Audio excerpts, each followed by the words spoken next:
नमस्कार दोस्तों, स्वागत है आपका आपके अपने YouTube channel concept talk with Purnendu में।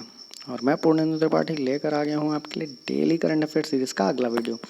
तो चलिए शुरू करते हैं। देखते हैं हमारा आज का पहला प्रश्न क्या है। हमारा आज का पहला प्रश्न है, हाल ही में कहाँ के उपराज्यपाल मनोज सिन्हा ने वार्षिक युवा महोत्सव सोनजल 2022 का उद्घाटन किया।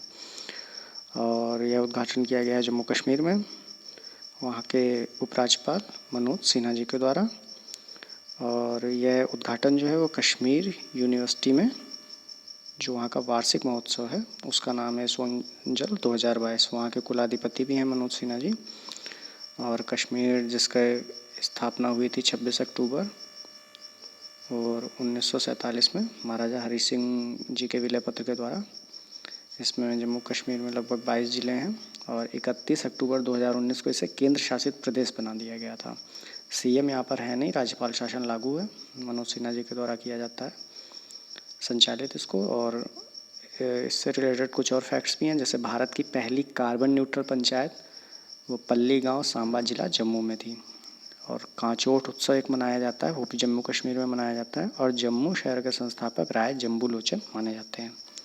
चलिए बढ़ते हैं, देखते हैं हमारा आज का अगला प्रश्न। अगला प्रश्न है, ऑपरेशन टर्ट शील्ड किस देश के द्वारा संचालित किया जाता है। और यह संचालन किया जाता है भारत के द्वारा। पनामा सिटी में convention on international trade in endangered species of wild fauna and flora यानी कि CITES के लिए पार्टियों का सम्मेलन चल रहा है, जहाँ पर ताजे पानी के कछुए बटागुर कचुगा बोला जाता है, कचुगा बटागुर कचुगा। और इसको शामिल करने के लिए भारत ने प्रस्ताव रखा था, जिसे बाकी सदस्य देशों द्वारा मान लिया गया है।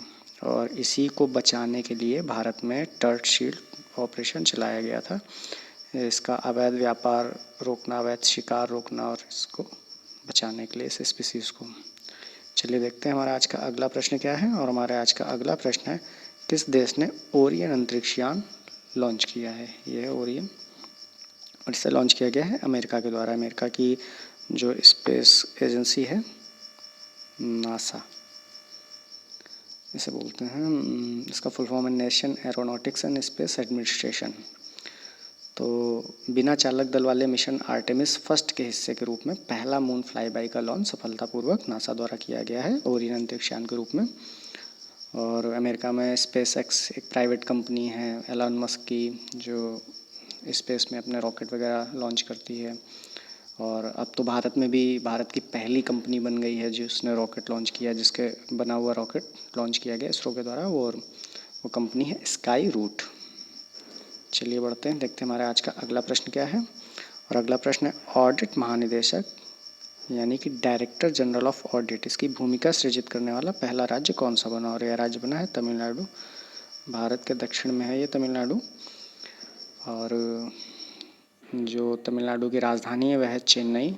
यहाँ के CM हैं MK स्टालिन और यहाँ के राज्यपाल हैं रविंद्र नारायण रवि। और लेखा परीक्षा महानिदेशालय का मुख्यालय कहाँ पर है, तो वह है दिल्ली में। चलिए देखते हैं हमारे आज का अगला प्रश्न। और अगला प्रश्न है, G20 की पहली शेरपा बैठक कहाँ आयोजित की जा रही है। और यह आयोजन किया जा रहा है उदयपुर राजस्थान में। 2023 के लिए भारत को G20 की सदस्यता मिली है। इसके पहले इंडोनेशिया के बाली में चल रहा था इसका जो सम्मेलन था, और इंडोनेशिया कर रहा था इसकी अध्यक्षता। और ये शेरपा जो है, शेरपा बैठक क्या है इसका मतलब, तो इसका मतलब ये है कि G20 का कोई स्थायी सचिवालय नहीं है। तो एजेंडा और कार्य का समन्वय, या एक तरह के आप कह सकते हैं एक मीटिंग करना कि हम आगे कैसे काम करेंगे, इसके लिए जो G20 के प्रतिनिधि देश हैं उन्हीं के द्वारा इसको किया जाता है। मोस्टली जो अध्यक्ष देश होता है वही करता है, और इसको शेरपा बैठक कहते हैं, जो एक प्रोफार्मा पहले तैयार किया जाता है आगे के पूरे साल भर के कार्यक्रमों का। और इसकी अध्यक्षता के दौरान भारत ट्रॉइका का गठन भी करेगा। ट्रॉइका क्या है, ट्रॉइका एक 3 सदस्य देशों का समूह है, जो कि G20 का जो समूह है इसमें सबसे शीर्ष पर रहता है। अब ये जो 3 सदस्य देश हैं ये कौन से हैं, एक सदस्य होता है इसका जो वर्तमान अध्यक्ष है, एक सदस्य होता है जो पहले अध्यक्ष बना था इससे जस्ट पहले, और एक सदस्य होता है जो अगला अध्यक्ष बनेगा। तो जैसे कि इंडोनेशिया अध्यक्ष था 2022 में, 2023 में भारत अध्यक्ष है, बनेगा 23 के लिए, 22 में है भी, और जो अगला अध्यक्ष बनेगा वो बनेगा ब्राज़ील। तो ट्रॉइका के 3 सदस्य देश ये हुए। ठीक है, चलिए बढ़ते हैं, देखते हैं हमारे आज का अगला प्रश्न क्या है। और अगला प्रश्न है, भारत का पहला स्टिकर आधारित डेबिट कार्ड किसके द्वारा लॉन्च किया गया? और यह लॉन्चिंग की गई है IDFC फर्स्ट बैंक के द्वारा। अब ये कार्ड है क्या? तो ये बेसिकली जो हमारा डेबिट कार्ड होता है इसका लगभग 1/3 हिस्सा इतने बड़े साइज का एक चिप टाइप का है, और इसमें एक स्टिकिंग के लिए स्टिकर लगा होता है। इसको आप जैसे अपने मोबाइल है, अपना वॉलेट है, इसमें लगा सकते। तो डेबिट कार्ड जितना बड़ा कार्ड आपको रखने की ज़रूरत नहीं है। आपने अपने मोबाइल में इसको धीरे से स्टिक कर लिया, चिपका लिया, और जहाँ कहीं भी आपको ट्रांजेक्शन करना है तो वहाँ पे एक यूनिट रखी होगी, आप उस पर बस शो करेंगे और आपका ट्रांजेक्शन हो जाएगा। तो इस तरह की एक टेक्नोलॉजी है। ये NPCI यानी राष्ट्रीय भुगतान निगम के सहयोग से इसे बनाया गया है। पॉइंट ऑफ सेल टेक्नोलॉजी पर ये कार्य करता है। और चलिए देखते हैं हमारे आज का अगला प्रश्न क्या है। और अगला प्रश्न है कि क्रिप्टोलॉजी पर 3 दिवसीय राष्ट्रीय कार्यशाला का आयोजन किसके द्वारा किया गया? और यह आयोजन किया गया है C के द्वारा। अब क्रिप्टोलॉजी है, ये क्या है? ये बेसिकली एक कोडिंग प्रोसीजर है। इसको आप ऐसा समझ सकते हैं जैसे व्हाट्सएप है। तो व्हाट्सएप से आपने एक मैसेज टाइप किया, वो मैसेज आपके व्हाट्सएप से निकला, व्हाट्सएप के डाटा सेंटर में गया, कमांड सेंटर जो भी मेन सर्वर है, फिर वहाँ से जाता है जो रिसीवर होता है उसके पास।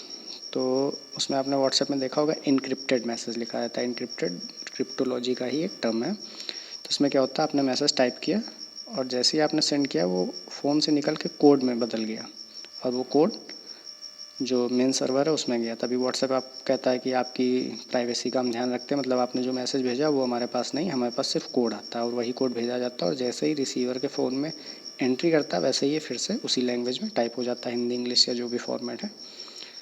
तो ये बेसिकली ये है क्रिप्टोलॉजी टेक्नोलॉजी, और इसी पे आधारित राष्ट्रीय कार्यशाला का आयोजन किया गया है C के द्वारा। इसका विषय है संचार नेटवर्क में सुरक्षा और गोपनीयता बढ़ाने के लिए क्रिप्टोलॉजी में प्रगति। और इस पर साइबर सुरक्षा है, क्वांटम कंप्यूटिंग है, पोस्ट क्वांटम क्रिप्टोग्राफी है, ब्लॉकचेन टेक्नोलॉजी है, इन सब पे चर्चा की गई है।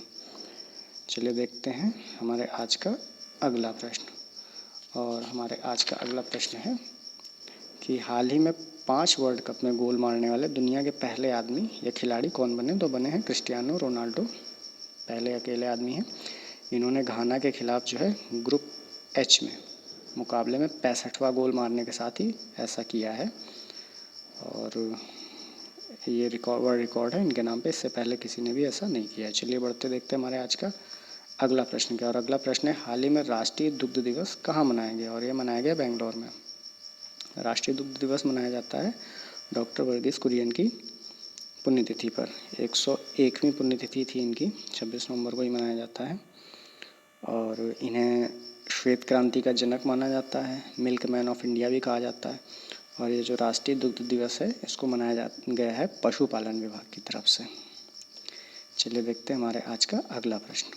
और हमारे आज का अगला प्रश्न है, भारत का पहला नाइट स्काई अभयारण्य यानी कि नाइट स्काई सेंचुरी किस राज्य या केंद्र शासित प्रदेश में स्थित है? और यह स्थित है लद्दाख में। स्थित क्या है, ये बन रहा है, ये बेसिकली है क्या कि लद्दाख के हनले में चौंगयांग अभयारण्य एक है, चौंगयांग अभयारण्य, उसके एक हिस्से को विकसित किया जा रहा है नाइट स्काई सेंचुरी के रूप में। ये है क्या, ये जो है एस्ट्रो टूरिज़्म जो है उसको बढ़ावा देगा। उसमें है क्या कि एक इसमें स्थान निर्धारित कर दिया जाएगा, वहाँ पर टेलीस्कोप वगैरह लगाए जाएंगे, और रात के समय में जो भी टूरिस्ट हैं वो जाकर आकाशगंगा का नज़ारा ले सकेंगे। तो ये एक तरह का अपने आप में फ़र्स्ट एक्सपीरियंस होगा। और इसमें लद्दाख को क्यों चुना गया है, क्योंकि लद्दाख में एक तो ह्यूमन पॉपुलेशन कम है और पॉल्यूशन भी कम है। तो इसकी वजह से क्या होगा, जो विजिबिलिटी है वो बढ़ जाएगी, और जो भौगोलिक स्थिति है उससे भी इसको फ़ायदा मिल रहा। तो इस वजह से ये जो प्लेस है ये परफेक्ट है। चलिए बढ़ते हैं, देखते हैं हमारे आज का अगला और आखिरी प्रश्न। 27 नवंबर को कौन सा दिवस मनाया जाता है? और 27 नवंबर को मनाया जाता है राष्ट्रीय अंगदान दिवस। अंगदान का जो क्रेज़ है वो बढ़ता जा रहा है, और बढ़ना भी चाहिए, मानवता के लिए बहुत ज़रूरी है। तो इसमें क्या है कि जैसे डेथ हो जाती है किसी की, या कोई ब्रेन डेड हो जाता है, ब्रेन डेड भी मतलब चिकित्सीय भाषा में जो चिकित्सा की भाषा है उसमें एक उसकी परिभाषा है कि इस तरह के सिम्टम्स वाले इन चीज़ों को ब्रेन डेड घोषित किया जाता है। तो उनके अंगदान को या तो व्यक्ति पहले से उसने कमिट किया हो कि हम अपना अंगदान करेंगे, या उसके परिवार की सहमति से अंगदान किए जाते हैं। और अंगदान में भारत का जो स्थान है वो विश्व में तीसरा है। और मानव अंग प्रत्यारोपण अधिनियम 1994 में आया था। दान देने वाले अंग इसमें कौन कौन से हैं, तो इसमें समय के हिसाब से और कितना प्रतिशत उस अंग का यूज किया जा सकता है उसके हिसाब से अलग अलग है। जैसे कि इतने घंटे तक ये अंग, इतने घंटे तक ये अंग। और जैसे आँख है लगभग 99% यूज़ की जा सकती है। किडनी को भी 99% यूज किया जा सकता है। दिल है, हार्ट, वो 86% यूज किया जा सकता है। लीवर को 68% यूज किया जा सकता है। लंग्स हैं, फेफड़े, उनको 33% यूज किया जा सकता है। मानव स्किन को भी 30% तक यूज किया जा सकता है। और जो नसें हैं, वेन्स, इनको 9% तक यूज किया जा सकता है। तो इसी के साथ हमारा आज का सेशन समाप्त होता है। धन्यवाद।